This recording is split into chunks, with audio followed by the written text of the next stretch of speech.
തിരുവചനം തിരുവചനം. ഈശോ മിശിഹായ്ക്ക് സ്തുതിയായിരിക്കട്ടെ. പ്രിയപ്പെട്ട ദൈവജനമേ,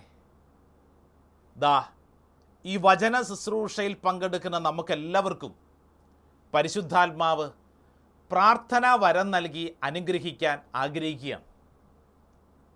അപ്പസ്തോല പ്രവർത്തനം 16-ാം അധ്യായം അതിൻ്റെ 25 മുതൽ പൗലോസും സീലാസും തടവറയിൽ കിടന്ന് ദൈവത്തെ സ്തുതിക്കുന്നു. ദൈവത്തിൻ്റെ അത്ഭുതകരമായ ശക്തി അവിടെ വ്യാപരിക്കുകയാണ്. ഇതേ കൃപ ഈ സമയം ലോകത്തിൻ്റെ പല ഭാഗങ്ങളിലായിരുന്നു കൊണ്ട് ഈ വചന ശുശ്രൂഷയിൽ പങ്കെടുക്കുന്ന എല്ലാവരിലേക്കും വ്യാപരിക്കപ്പെടട്ടെ എന്ന് പ്രാർത്ഥിക്കുകയാണ്, ആശംസിക്കുകയാണ്. സാധിക്കുന്നവരൊക്കെ ആ ബൈബിളും തുറക്കുന്നു. അപ്പസ്തോല പ്രവർത്തനം 16-ാം അധ്യായം 25-ാം തിരുവചനം. വചനത്തിൽ ഇങ്ങനെ നമ്മൾ വായിക്കുന്നു: അർദ്ധരാത്രിയോടടുത്ത് പൗലോസും ശീലാസും കീർത്തനം പാടി ദൈവത്തെ സ്തുതിക്കുകയായിരുന്നു. തടവുകാർ അത് കേട്ടുകൊണ്ടിരുന്നു. പ്രിയപ്പെട്ടവരെ, നമുക്ക് പരിചയമുള്ള വചനമാണ്, എങ്കിലും ശ്രദ്ധയോടെ ഈ വചനം ഒന്ന് കേൾക്കണേ. അർദ്ധരാത്രിയോടടുത്ത് പൗലോസും ശീലാസും കീർത്തനം പാടി ദൈവത്തെ സ്തുതിക്കുകയായിരുന്നു.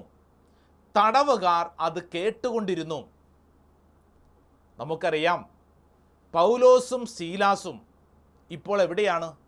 വചനം പഠിപ്പിക്കുന്നു, ജയിലിനുള്ളിലാണ്. മറ്റു തടവുകാരോടൊപ്പം ബന്ധനത്തിൽ കഴിയുകയാണ്. ആ രാത്രിയിൽ അവർ എന്തു ചെയ്തു? അവർ ദൈവത്തെ സ്തുതിച്ചു. എത്ര പേർ? 2 പേർ. പൗലോസും ശീലാസും ദൈവത്തെ സ്തുതിച്ചു. അവരെവിടെ കിടന്നാണ് ദൈവത്തെ സ്തുതിക്കുന്നത്? AC റൂമിലല്ല, ധ്യാനകേന്ദ്രത്തിലല്ല, ഇടവക പള്ളിയിലല്ല, മറിച്ച് തടവറയ്ക്കുള്ളിലാണ്. കൈകാലുകൾ ചങ്ങലക്കിട്ട് കിടക്കുന്ന സമയം അവരൊരു തീരുമാനമെടുത്തു. എന്ത് തീരുമാനം? ദൈവത്തെ സ്തുതിക്കാനുള്ള തീരുമാനം. അവർ ഉച്ചത്തിലാണ് ദൈവത്തെ സ്തുതിച്ചത്. ഈ സമയം മറ്റു തടവുകാർ എന്ത് ചെയ്തുകൊണ്ടിരുന്നു? അവർ ഇവരുടെ സ്തുതിപ്പും പ്രാർത്ഥനയും ഒക്കെ കേട്ടുകൊണ്ടിരുന്നു. 2 പേർ ദൈവത്തെ സ്തുതിക്കുന്നു, ബാക്കിയുള്ളവർ ചങ്ങലക്കിട്ടവരാണ്, അവരവിടെ ഇത് കേട്ടുകൊണ്ടിരുന്നു. തൊട്ടടുത്ത വചനം വളരെ ശ്രദ്ധേയമാണ്. 26-ാം തിരുവചനം. പെട്ടെന്ന് വലിയൊരു ഭൂകമ്പമുണ്ടായി. കാരാഗ്രഹത്തിൻ്റെ അടിത്തറ കുലുങ്ങി, എല്ലാ വാതിലുകളും തുറക്കപ്പെട്ടു, എല്ലാവരുടെയും ചങ്ങലകൾ അഴിഞ്ഞു വീണു. ദൈവത്തെ സ്തുതിക്കുന്ന സമയം അവിടെ ഒരു അത്ഭുതം സംഭവിക്കുകയാണ്. ഈ അത്ഭുതം നമ്മളൊന്ന് ശ്രദ്ധിക്കണേ. 2 പേർ ദൈവത്തെ സ്തുതിക്കുമ്പോൾ സംഭവിച്ച കാര്യം, വലിയ ഭൂകമ്പം, എല്ലാ വാതിലുകളും തുറക്കപ്പെട്ടു. എല്ലാ വാതിലുകളും തുറക്കപ്പെട്ടു. ഈ 2 പേരല്ലേ ദൈവത്തെ സ്തുതിച്ചത്? 2 പേർക്ക് രക്ഷപ്പെടാനുള്ള ഒരു വാതിൽ തുറക്കപ്പെട്ടാൽ പോരെ? വചനം പറയുന്നു, എല്ലാ വാതിലുകളും തുറക്കപ്പെട്ടു എന്ന് പറഞ്ഞാൽ എല്ലാവർക്കും രക്ഷപ്പെടാനുള്ള വലിയൊരു സൗകര്യം. തൊട്ടടുത്ത വചനം, എല്ലാവരുടെയും ചങ്ങലകൾ അഴിഞ്ഞു വീണു. 2 പേരുടെ അല്ല, എല്ലാവരുടെയും ചങ്ങലകൾ അഴിഞ്ഞു വീണു. പ്രിയപ്പെട്ടവരെ, ഇത് വായിക്കുകയും പ്രാർത്ഥിക്കുകയും ധ്യാനിക്കുകയും ചെയ്യുമ്പോൾ ചില പ്രാർത്ഥനാ മേഖലകളിലെ ശ്രദ്ധേയമായ കാര്യങ്ങൾ പരിശുദ്ധാത്മാവ് ഈ സമയം നമ്മളെ പഠിപ്പിക്കുകയാണ്. 2 പേരുടെ പ്രാർത്ഥന ആ അന്തരീക്ഷത്തെ മുഴുവൻ മാറ്റിമറിക്കുകയാണ്. 2 പേരുടെ പ്രാർത്ഥന. ഇത് വായിക്കുമ്പോഴും ധ്യാനിക്കുമ്പോഴും ഞാനും നിങ്ങളും ഒരു കാര്യം അറിയണം: എൻ്റെ പ്രാർത്ഥന എൻ്റെ അന്തരീക്ഷത്തെ തന്നെ മാറ്റിമറിക്കും. എൻ്റെ നിലപാട് എൻ്റെ അന്തരീക്ഷത്തെ തന്നെ മാറ്റിമറിക്കും, ജീവിതത്തിൻ്റെ ഗതി മാറ്റും. പലപ്പോഴും പലരും പറയാറുണ്ട്, അച്ചോ വീട്ടുകാർക്ക് വേണ്ടി ഇനി പ്രാർത്ഥിച്ചിട്ട് കാര്യമൊന്നുമില്ല, പ്രാർത്ഥിച്ചു മടുത്തു, ഇതൊന്നും രക്ഷപ്പെടാൻ പോകുന്നില്ല, ഇനി എന്തു ചെയ്യും? ദാ തിരുവചനം നമുക്ക് ഉത്തരം പറയുകയാണ്. നിന്റെ പ്രാർത്ഥന നിന്റെ വീട്ടിൽ അത്ഭുതങ്ങൾ ഉളവാക്കും. അടഞ്ഞു കിടക്കുന്ന വാതിലുകൾ തുറക്കപ്പെടാൻ, അനുഗ്രഹത്തിൻ്റെ വാതിലുകൾ തുറക്കപ്പെടാൻ നിന്റെ കണ്ണുനീര് നിന്റെ പ്രാർത്ഥനയ്ക്ക് ഉറപ്പ് നൽകുന്നു. നമുക്കൊക്കെ പരിചയമുള്ള ഒരാളാണ് സക്കേവൂസ്. ലൂക്കാ സുവിശേഷം 19 അധ്യായം അതിൻ്റെ 8, 9 വചനങ്ങളൊക്കെ വായിക്കുമ്പോൾ സക്കേവൂസിനെ കുറിച്ച് ഇങ്ങനെ എഴുതിയിട്ടുണ്ട്. അതായത് സക്കേവൂസിൻ്റെ വീട്ടിൽ യേശു വന്നു കഴിഞ്ഞപ്പോൾ യേശു ഒരു നിലപാടെടുത്തു. അതാണ് എഴുതി വച്ചിരിക്കുന്നത്. വചനം ഇങ്ങനെയാണ് പഠിപ്പിക്കുന്നത്. യേശു അവനോട് പറഞ്ഞു, ഇന്ന് ഈ ഭവനത്തിന് രക്ഷ ലഭിച്ചിരിക്കുന്നു, ഇവനും അബ്രാഹത്തിൻ്റെ പുത്രനാണ്. സക്കേവൂസിൻ്റെ വീട്ടിൽ വന്നപ്പോൾ യേശു പറഞ്ഞൊരു കാര്യമാണ്. എന്നാൽ ഒരു കാര്യം ശ്രദ്ധിക്കണം, ഈശോ ഈ ഭവനത്തിന് രക്ഷ എന്ന് പറയുന്നതിന് തൊട്ട് മുമ്പായി സക്കേവൂസിൻ്റെ ഒരു നിലപാടുണ്ട്. അതാണ് ശ്രദ്ധിക്കേണ്ടത്. അതിങ്ങനെയാണ്. 19 അധ്യായം അതിൻ്റെ 8 തിരുവചനം. സക്കേവൂസ് എഴുന്നേറ്റു പറഞ്ഞു, കർത്താവേ, ഇതാ എൻ്റെ സ്വത്തിൽ പകുതി ഞാൻ ദരിദ്രർക്ക് കൊടുക്കുന്നു. ആരുടെയെങ്കിലും വക വഞ്ചിച്ചെടുത്തിട്ടുണ്ടെങ്കിൽ 4 ഇരട്ടിയായി തിരിച്ചു കൊടുക്കുന്നു. സക്കേവൂസ് ഒരു നിലപാടെടുത്തു. അവൻ്റെ നിലപാട് ആ കുടുംബത്തിന് മുഴുവൻ രക്ഷ പകർന്നു കൊടുത്തു. ഒരു വ്യക്തിയുടെ നിലപാട് ആ കുടുംബത്തിന് മുഴുവൻ രക്ഷയായി മാറുകയാണ്. പ്രിയപ്പെട്ടവരെ, ഇതാണ് ഇന്ന് പരിശുദ്ധാത്മാവ് നമ്മളെ പഠിപ്പിക്കുന്ന ഏറ്റവും പ്രധാനപ്പെട്ട കാര്യം. നമ്മുടെ പ്രാർത്ഥന, നമ്മുടെ കണ്ണുനീര്, നമ്മുടെ നിലപാട് നമ്മുടെ അന്തരീക്ഷത്തെ മുഴുവൻ മാറ്റിമറിക്കും. ഒരു പക്ഷേ പലരും ഈ ശുശ്രൂഷയിൽ പങ്കെടുക്കുന്നവർ കുടുംബത്തിലുള്ള പലരെയും കുറിച്ചും ഭാരപ്പെട്ടിരിക്കുന്ന മനസ്സോടുകൂടിയല്ലേ? ഒന്ന് ചിന്തിച്ചു നോക്കിക്കേ. പലരുടെ ഉള്ളിലും വലിയ ഭാരമുണ്ട്. എന്തിനെക്കുറിച്ചാ ഭാരം? ഭർത്താവിനെക്കുറിച്ച് ഭാരം, ഭാര്യയെക്കുറിച്ച് ഭാരം, മാതാപിതാക്കളെക്കുറിച്ച്, മക്കളെക്കുറിച്ച്, ചുറ്റുവട്ടത്തുള്ളവരെക്കുറിച്ചൊക്കെ ഭാരപ്പെടുന്ന മനസ്സ് നമുക്കൊക്കെയുണ്ട്. ഈ ഭാരപ്പെടുന്ന മനസ്സ് ഇങ്ങനെ കൊണ്ടു നടന്നാൽ ഭാരം വർദ്ധിക്കുകയേ ഉള്ളൂ. ഇതിനൊരു ഉത്തരം വേണ്ടേ? കുറച്ച് ദിവസം മുമ്പ് ഒരമ്മ കോളേജിൽ പഠിക്കുന്ന മകനെക്കുറിച്ച് എൻ്റെ അടുക്ക വന്നിട്ട് പറഞ്ഞു, അച്ഛാ മടുത്തു, ഉപദേശിച്ചു മടുത്തു, ഇനി ഉപദേശിക്കാൻ എന്നെ കൊണ്ട് പറ്റില്ല. ആരാണ് പറയുന്നത്? അമ്മ പറയുകയാണ്. അച്ഛാ, അവൻ ഇനി നന്നാവുമെന്ന് എനിക്ക് പ്രതീക്ഷയൊന്നുമില്ല. അവനെയും കൊണ്ട് അവരുടെ ഇടവക വികാരി, സിസ്റ്റേഴ്സ് പല സ്ഥലങ്ങൾ കൊണ്ടുപോയി ചില കൗൺസിലിങ്. എന്നിട്ട് ഈ അമ്മ പറയാം, അച്ഛാ കൊടുക്കാവുന്ന ഉപദേശം മുഴുവൻ കൊടുത്തു, ഇനി അവൻ നന്നാവും തോന്നുന്നില്ല. ഉപദേശം ആർക്ക് വേണം? നമ്മളൊന്ന് ചിന്തിച്ച് നോക്കിയേ. നമ്മുടെ കുടുംബത്തിലെ മക്കളോട് നമ്മൾ ഉപദേശിച്ച് മടുത്തില്ലേ? പല മാതാപിതാക്കളുടെയും മെയിൻ പരിപാടി എന്ന് പറയുന്നത് ഉപദേശമാണ്. മക്കളെ അനുസരണം പഠിപ്പിക്കാൻ വേണ്ടി മാതാപിതാക്കൾ എന്തു ചെയ്യുന്നു? ഉപദേശിക്കുന്നു. പല മാതാപിതാക്കളും മക്കളെ വിളിച്ചിരുത്തി ഈ മാതാപിതാക്കളുടെ ജീവിതത്തിൻ്റെ, പ്രത്യേകിച്ച് ബാല്യകാലഘട്ടത്തിലെ കണ്ണുനീരും വേദനയും ദാരിദ്ര്യവുമൊക്കെ പറഞ്ഞു കേൾപ്പിക്കുകയാണ്. ഞാൻ പട്ടിണി കിടന്നതാണ്, ഞാൻ അങ്ങനെ ചെയ്തതാണ്, ഞാൻ സ്കൂളിൽ ഇങ്ങനെ പോയതാണ്, എന്തെല്ലാം തരത്തിലാണ് നമ്മളൊക്കെ നമ്മുടെ മക്കളുടെ മുമ്പിൽ പറയുന്നത്. ഏതോ ഒരു സിനിമയിൽ ശ്രീനിവാസൻ മകനെ പഠിപ്പിക്കുന്നുണ്ട്. മകനെ പഠിപ്പിക്കുകയാണ്. അപ്പോൾ പഠിപ്പിച്ച് വരുന്നതിൻ്റെ ഭാഗമായിട്ട് മകനോട് പറയുകയാണ്, എൻ്റെ പൊന്നു മോനെ, നിനക്കറിയോ ഞാൻ കഷ്ടപ്പെട്ട സ്കൂളിൽ പോയിക്കൊണ്ടിരുന്നത്, കല്ലും മുള്ളും ചവിട്ടിയാടാ സ്കൂളിൽ പോയിക്കൊണ്ടിരുന്നത്. ഇത് കേൾക്കുമ്പോൾ മകൻ തമാശയോടെ ചോദിക്കുന്നുണ്ട്, അച്ഛൻ എന്നാ ശബരിമലയിലാണോ സ്കൂളിൽ പോയിക്കൊണ്ടിരുന്നത്? മകന് ഇത് തമാശാണ്. പ്രിയപ്പെട്ടവരെ, ഇതൊരു സിനിമാ കഥ മാത്രമല്ല, നമ്മുടെയൊക്കെ അനുദിന കുടുംബങ്ങളിൽ സംഭവിക്കുന്ന വളരെ പ്രധാനപ്പെട്ട കാര്യം. പല മാതാപിതാക്കളും മക്കളെ ഉപദേശിച്ച് നന്നാക്കാൻ ശ്രമിച്ചുകൊണ്ടിരിക്കുക. ഉപദേശം ഇന്ന് ആവശ്യമില്ല, മറിച്ച് അവർക്ക് വേണ്ടി പ്രാർത്ഥിക്കുന്ന കരങ്ങളുണ്ടോ എങ്കിൽ അനുഗ്രഹം ഉറപ്പാണ്. മക്കൾക്ക് വേണ്ടി പ്രാർത്ഥിക്കുന്ന, മക്കൾക്ക് വേണ്ടി വിരിച്ചു പിടിക്കുന്ന, മക്കൾക്ക് വേണ്ടി കരയുന്ന കണ്ണുണ്ടോ എങ്കിൽ അനുഗ്രഹം ഉറപ്പാണ്. പലരും ഇതിന് തയ്യാറാവുന്നില്ല. ഉപദേശം നിർത്തിയിട്ട് പ്രാർത്ഥിക്കാൻ നമുക്ക് കരങ്ങൾ ഉയർത്താം. ബൈബിളിൽ മനോഹരമായിട്ട് ധ്യാനിക്കേണ്ട ഒരമ്മയുടെ കണ്ണുനീരിൻ്റെ അനുഭവമുണ്ട്. അത് മത്തായിയുടെ സുവിശേഷം 15-ാം അധ്യായം 22-ാം തിരുവചനത്തിൽ രേഖപ്പെടുത്തിയിട്ടുണ്ട്. കാനാൻകാരിയുടെ വിശ്വാസം, അങ്ങനെയാണ് ആ വചനഭാഗത്തിൻ്റെ തലക്കെട്ട്. മത്തായിയുടെ സുവിശേഷം 15-ാം അധ്യായം അതിൻ്റെ 21 മുതൽ. യേശു അവിടെ നിന്നും പുറപ്പെട്ട് ടയർ, സീദോൻ എന്നീ പ്രദേശങ്ങളിലെത്തി.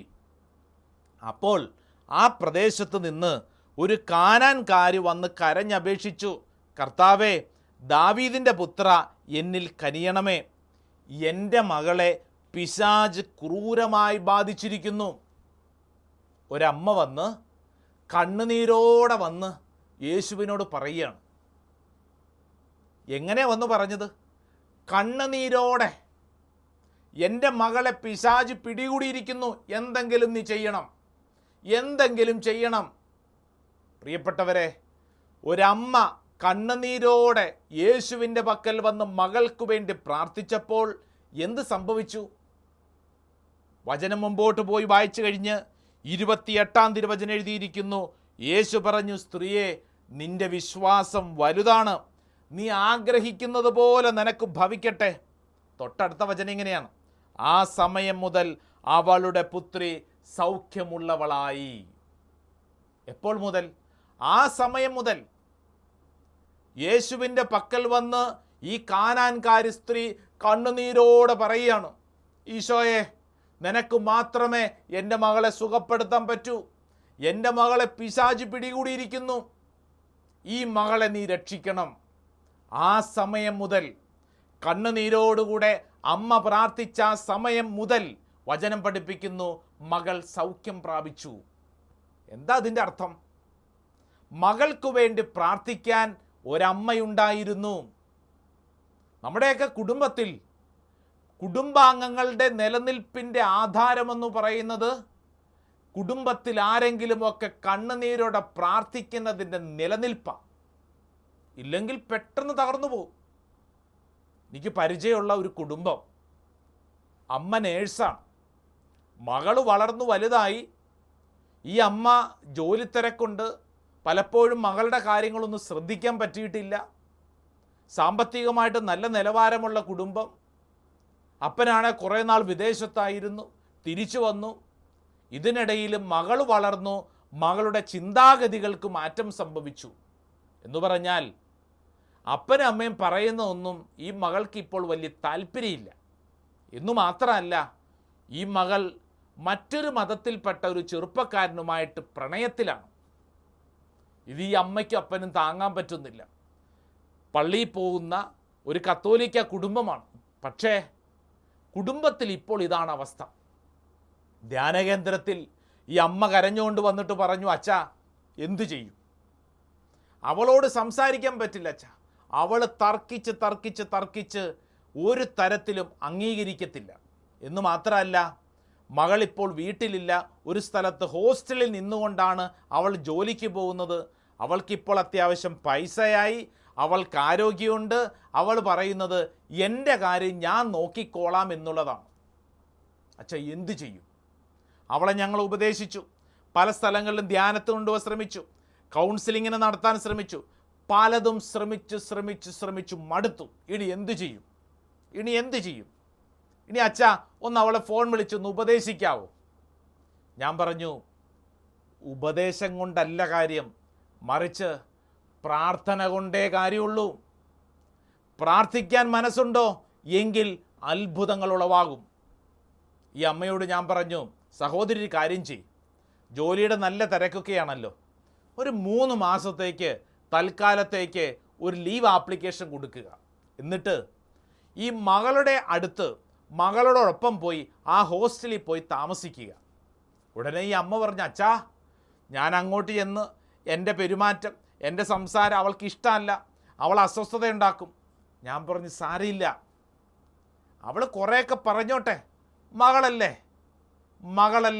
ആ മകളെ അമ്മയ്ക്കല്ലേ നന്നായിട്ടറിയാൻ പറ്റുള്ളൂ. ഇപ്പോൾ ആ മകളിൽ ഏതോ ഒരു പീഡയുണ്ട്, ഒരു പൈശാചിക ശക്തിയുണ്ട്. ഒരു കാര്യം ചെയ്യൂ, ആ മകൾക്ക് വേണ്ടി അമ്മ പ്രാർത്ഥിക്കണം. അപ്പോൾ ഈ സ്ത്രീ എന്നോട് പറഞ്ഞു, ശരി, 3 മാസത്തേക്ക് ഞാൻ അവധിയെടുത്ത് മകളുടെ അടുക്കെ ചെല്ലാം. ഞാനിനി എന്തു പ്രാർത്ഥിക്കും, അവളോട് എന്തു പറയും? പള്ളി വിളിച്ചാൽ വരത്തില്ല അവൾ. ഞാൻ പറഞ്ഞ, അമ്മ ഒന്നും ചെയ്യണ്ട, ആ വീട്ടിൽ ചെന്നിട്ട് അവളോടൊപ്പം ആയിരിക്കുക. അമ്മ ചെയ്യേണ്ട പ്രധാനപ്പെട്ട കാര്യം ഒരു ബൈബിള്, നോട്ട് ബുക്കും പേനായും വിശുദ്ധ ഗ്രന്ഥം മുഴുവൻ സാവധാനം, ആ വീട്ടിൽ ഒത്തിരി സമയം കിട്ടുമല്ലോ, വേറെ പ്രത്യേകിച്ച് ഒരു പരിപാടിയില്ല, മകൾക്ക് ഭക്ഷണമൊക്കെ ഉണ്ടാക്കി കൊടുക്കുന്നു. അതിനുശേഷം കിട്ടുന്ന സമയം മുഴുവൻ ശാന്തമായിട്ടിരുന്ന് ബൈബിള് തുറന്ന് വചനം വായിക്കുക. ഇഷ്ടപ്പെട്ട വചനങ്ങൾ, അഭിഷേകത്തിന് ചില മേഖലകൾ ലഭിക്കുമ്പോൾ അത് ആ നോട്ട് ബുക്കിൽ കുറിക്കുക. 3 മാസക്കാല സമയം അമ്മ ബൈബിള് പഠിക്കുന്നു, മകൾ അവളുടെ ജീവിതവുമായിട്ട് നടക്കുന്നു. ഇത് കേട്ടപ്പോൾ ഈ അമ്മ സമ്മതിച്ചു. ഈ അമ്മ എന്നോട് പറഞ്ഞു, അച്ഛാ ഞാൻ ചെയ്യാച്ചാ, ഞാൻ ഇത്രയും നാൾ ഓട്ടത്തിലായിരുന്നു, ബൈബിളാണെങ്കിൽ എനിക്ക് വായിക്കാൻ പോലും സമയം കിട്ടിയിട്ടില്ല, ഇത് ഞാനൊരു ത്യാഗമായിട്ട് ഏറ്റെടുക്കുന്നു.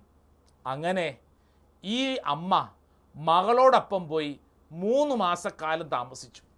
പ്രിയപ്പെട്ടവരെ, അത്ഭുതങ്ങളാണ് ആ വീട്ടിൽ സംഭവിച്ചത്, അത്ഭുതങ്ങൾ. ആദ്യ ദിവസങ്ങളിൽ ഈ പെൺകുട്ടി അമ്മയോട് വളരെ കയർത്ത് അസ്വസ്ഥതയോടെ പെരുമാറി. എന്നാൽ സ്നേഹപൂർവമായ ഈ അമ്മയുടെ പെരുമാറ്റം മകളെ ശാന്തമാക്കി. അമ്മ വചനം വായിച്ചുകൊണ്ടേയിരുന്നു. ആ അന്തരീക്ഷത്തിൽ വചനം വായിക്കുന്നതനുസരിച്ച് മകളിൽ പ്രകടമായ മാറ്റങ്ങൾ വന്നു തുടങ്ങി. മകൾ സംസാരിക്കാൻ തുടങ്ങി. ഹൃദയത്തിലെ വിചാരങ്ങളും പഴയ കാര്യങ്ങളുമൊക്കെ ഒരു കൊച്ചു കുഞ്ഞിനെ പോലെ ഇരുന്ന് ഈ അമ്മയുടെ അടുക്കലിരുന്ന് ഈ പെൺകുട്ടി പറയാൻ തുടങ്ങി. പ്രിയപ്പെട്ടവരെ, ആദ്യത്തെ 2 മാസ കാലഘട്ടം കഴിഞ്ഞപ്പോൾ ഈ മകൾ തൻ്റെ ജീവിതത്തിലെ തെറ്റായ ആ സ്നേഹബന്ധം അമ്മയുടെ മുമ്പിൽ വെച്ച് ഉപേക്ഷിക്കാൻ തയ്യാറായി. അമ്മ നിർബന്ധിച്ചില്ല, അമ്മ ആ വിഷയത്തെക്കുറിച്ച് ഒട്ടും ചോദിച്ചില്ല. എന്ത് ചെയ്തുകൊണ്ടിരുന്നു? അമ്മ വചനം വായിച്ചുകൊണ്ടേയിരുന്നു. 3 മാസക്കാലഘട്ടത്തെ ആ അമ്മയുടെ ജീവിതത്തിലെ സമയം ആ സഹോദരി പിന്നീട് തിരിച്ചു വന്നിട്ട് സന്തോഷത്തോടെ പറഞ്ഞത് ഇങ്ങനെയാണ്, അച്ഛാ, ഒന്നാമത്തെ കാര്യം, എൻ്റെ വ്യക്തിപരമായ ജീവിതത്തിലെ പ്രാർത്ഥനാ ശൈലിയിൽ വലിയ മാറ്റങ്ങളുണ്ടായി അച്ഛാ. ഈ വിശുദ്ധ ഗ്രന്ഥം മുഴുവൻ വായിക്കാൻ ഒരിക്കലും അവസരം ലഭിച്ചല്ലോ, അതൊന്ന്. രണ്ടാമത്തെ കാര്യം, നഷ്ടപ്പെട്ട എൻ്റെ മകളെ എനിക്ക് തിരിച്ചു കിട്ടി. എൻ്റെ പ്രിയപ്പെട്ടവരെ, ഈ വചനം കേട്ടുകൊണ്ടിരിക്കുമ്പോൾ പരിശുദ്ധാത്മാവ് നമ്മളോട് എന്താ പറയണേ? പരിശുദ്ധാത്മാവ് പറയുന്ന കാര്യം, നമ്മുടെയൊക്കെ നിലപാടിൽ ചില മാറ്റങ്ങൾ അനിവാര്യമാണ്. കുടുംബത്തിലെ മറ്റുള്ളവരെ ഓർത്തുകൊണ്ട് ഭാരപ്പെട്ടുകൊണ്ടിരിക്കുക സമയം കളയാനല്ല, മറിച്ച് അവർക്ക് വേണ്ടി പ്രാർത്ഥനയുടെ കരങ്ങൾ ഉയർത്താൻ. അങ്ങനെ ഉയർത്തിയാൽ ഒരു ദേശത്ത് മുഴുവൻ, ഒരു കുടുംബത്തിൽ മുഴുവൻ, ഒരു വ്യക്തി ജീവിക്കുന്ന അന്തരീക്ഷത്തിൽ മുഴുവൻ വിജയം ലഭിക്കുമെന്ന് വചനം പഠിപ്പിക്കുന്നു. പഴയ നിയമത്തിൽ പുറപ്പാട് പുസ്തകം 17-ാം അധ്യായം മോശയെക്കുറിച്ചാണ് എഴുതിയിരിക്കുന്നത്. പുറപ്പാട് പുസ്തകം, book of Exodus chapter 17 verse 11, വചനം 11 ഇങ്ങനെ പറയുന്നു, മോശ കരങ്ങൾ ഉയർത്തിപ്പിടിച്ചപ്പോഴെല്ലാം ഇസ്രായേൽ വിജയിച്ചു കൊണ്ടിരുന്നു. കരങ്ങൾ താഴ്ത്തിയപ്പോൾ അമലേക്യർക്കായിരുന്നു വിജയം. ഇസ്രായേൽ ജനതയുടെ യുദ്ധമാണ്. നേതാവ് മോശ യുദ്ധക്കളത്തിലല്ല, മറിച്ച് മാറിയിരുന്ന് മധ്യസ്ഥ പ്രാർത്ഥനയാണ്. കൈകൾ ഉയർത്തിക്കൊണ്ട് പ്രാർത്ഥിച്ച സമയത്തൊക്കെ ഇസ്രായേൽ വിജയിച്ചു. കരങ്ങൾ താഴ്ത്തപ്പെട്ടപ്പോൾ ദാ എതിരാളികൾ ഇടിച്ചു കയറി എന്ന് പറഞ്ഞു കഴിഞ്ഞാൽ എന്താ അർത്ഥം? ഈ മോശയുടെ കൈക്ക് തന്നെ ഇത്രമാത്രം പവറാണോ? അതിൻ്റെ രഹസ്യം അറിയണമെങ്കിൽ പ്രാർത്ഥനയുടെ കരങ്ങൾ ഉയരുന്ന ഇടങ്ങളിലൊക്കെ ശ്രദ്ധിച്ചാൽ മതി. പ്രിയപ്പെട്ടവരെ, എവിടെയെല്ലാം കരഞ്ഞു പ്രാർത്ഥിക്കാൻ ആളുണ്ടോ അവിടെയെല്ലാം ദൈവീകമായ ഇടപെടലുകൾ സംഭവിക്കും. മത്തായിയുടെ സുവിശേഷത്തിൽ മനോഹരമായിട്ടുള്ളൊരു സംഭവമുണ്ട്. അതിങ്ങനെയാണ്. മത്തായിയുടെ സുവിശേഷം നമ്മളെ പഠിപ്പിക്കുകയാണ്. അതായത് ഇതാ ശതാധിപൻ തൻ്റെ സേവകനു വേണ്ടി പ്രാർത്ഥിക്കുമ്പോൾ എന്ത് സംഭവിക്കുന്നു? വചനം പഠിപ്പിക്കുന്നത് ആ സമയം തന്നെ അത്ഭുതകരമായ മാറ്റം ആർക്കാണ്? ഈ ശതാധിപൻ്റെ സേവകന് സംഭവിക്കുകയാണ്. മത്തായിയുടെ സുവിശേഷത്തിൽ കൃത്യമായിട്ട് നമ്മളെ പഠിപ്പിക്കുകയാണ്. ശതാധിപൻ യേശുവിൻ്റെ പക്കൽ വന്ന് കണ്ണുനീരോടെ പറയുകയാണ്. എന്താണ് പറയുന്നത്? ഗുരു, എൻ്റെ ഈ സേവകൻ ഇതാ തളർന്ന് കിടക്കുകയാണ്. യേശുവേ, നീ ഇടപെടണം. പ്രിയപ്പെട്ടവരെ, ഈ സംഭാഷണ സമയം വചനം പഠിപ്പിക്കുന്നത് എപ്പോഴാണോ ശതാധിപൻ വന്ന് യേശുവിനോട് അപേക്ഷിച്ചത്, ആ സമയം തന്നെ മറ്റുള്ളവർക്ക് വേണ്ടി പ്രാർത്ഥിക്കാൻ കൈകൾ ഉയർത്തിയാൽ അതിൻ്റെ അനുഗ്രഹം ഒരു കുടുംബത്തിൽ, ഒരു ദേശത്ത് ഉണ്ടാവും.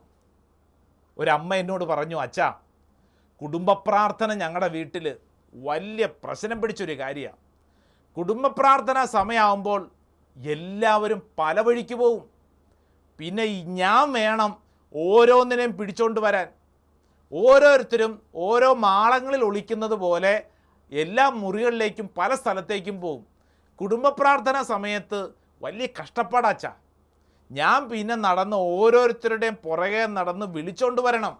അങ്ങനെയാണ് വീട്ടിൽ കുടുംബ പ്രാർത്ഥന നടക്കുന്നത്. ഇനി ഞാൻ വിളിക്കാനൊന്നും പോണില്ല, അവരെവിടെയെങ്കിലും പോട്ടെ, എന്നെക്കൊണ്ട് മടുത്തു. ഒരു കുടുംബനാഥ പറഞ്ഞതാ. പ്രിയപ്പെട്ടവരെ, ഈ കുടുംബനാഥ ഒരു കഷ്ടപ്പാട് ഏറ്റെടുക്കുന്നുണ്ട്. എന്താ അത്? മറ്റുള്ളവരെയൊക്കെ വിളിച്ചു കൂട്ടിക്കൊണ്ട് കുടുംബ പ്രാർത്ഥനയ്ക്ക് വരാനുള്ളൊരു കഷ്ടപ്പാട്. എന്നാൽ ഈ അമ്മ ചിന്തിക്കുകയാണ്, ഇനി മുതൽ ഞാൻ ഇവരെയൊന്നും വിളിക്കുന്നില്ല, ആവശ്യമുണ്ടെങ്കിൽ വന്ന് പ്രാർത്ഥിക്കട്ടെ എന്ന് ചിന്തിച്ചാൽ എന്തു സംഭവിക്കും?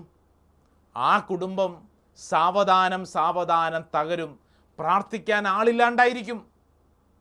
എന്നാൽ ആ അമ്മയുടെ കഷ്ടപ്പാടാണ്, ആ അമ്മ ഒഴുക്കുന്ന കണ്ണുനീരാണ് ആ കുടുംബത്തിൻ്റെ അനുഗ്രഹത്തിൻ്റെ കാരണം. അപ്പോൾ ഞാനായിരിക്കുന്ന ധ്യാനകേന്ദ്രം, ഇവിടെ എല്ലാ ദിവസവും ഈ ഡൽഹിയുടെ പല ഭാഗങ്ങളിൽ നിന്നുള്ള ദൈവജനം, പ്രത്യേകിച്ച് ഓരോ ഗ്രൂപ്പായിട്ട് വന്ന് പ്രാർത്ഥിക്കും. എല്ലാ ദിവസവും രാത്രിയിൽ ഓരോ ഗ്രൂപ്പുകൾ വന്ന് പ്രാർത്ഥിക്കും. കഴിഞ്ഞ ദിവസം ഒരു ഗ്രൂപ്പിൻ്റെ ലീഡർ, ഒരു സ്ത്രീ എന്നോട് പറയുക, അച്ഛാ, കൊറോണയ്ക്ക് ശേഷം ധ്യാനകേന്ദ്രത്തിൽ ശുശ്രൂഷയ്ക്കൊക്കെ വരാനായിട്ട് പലർക്കും മടിയാച്ച. അച്ഛാ, പ്രാർത്ഥനയ്ക്ക് വരാൻ മടിയാ. ഞാൻ ഓരോരുത്തരെയും ഫോൺ വിളിച്ച് നീ വരണം എന്നിങ്ങനെ പറയണം, എന്നിട്ടാണ് അവർ വരുന്നത്. കഷ്ടപ്പാടാ. പക്ഷേ ഒരു കാര്യം ഓർക്കണം, ആ സഹോദരി നിർബന്ധപൂർവ്വം മറ്റുള്ളവരെയൊക്കെ വിളിച്ച് ചേർത്ത് കൊണ്ടുവരുന്ന കഷ്ടപ്പാട് ഏറ്റെടുക്കുമ്പോഴാണ് ആ പ്രാർത്ഥനാ ഗ്രൂപ്പ് നിലനിൽക്കുന്നത്. ഞാൻ ഓർക്കുന്ന ഇടവകയിൽ ഒരു കുടുംബ കൂട്ടായ്മ. ആ കുടുംബ കൂട്ടായ്മയിൽ ഒരു ചേട്ടൻ, വളരെ തീക്ഷ്ണമതിയായ ഒരു ചേട്ടനുണ്ട്. അപ്പോൾ ഈ ചേട്ടനാണ് എല്ലാവരെയും കൂട്ടിക്കൊണ്ടുവരുന്നത്. ചില സമയങ്ങളിലൊക്കെ ആ ചേട്ടൻ്റെ വീട്ടുകാർ ചോദിക്കും, ഇയാൾ എന്തിനാ ഇങ്ങനെ ചെയ്യുന്നത്?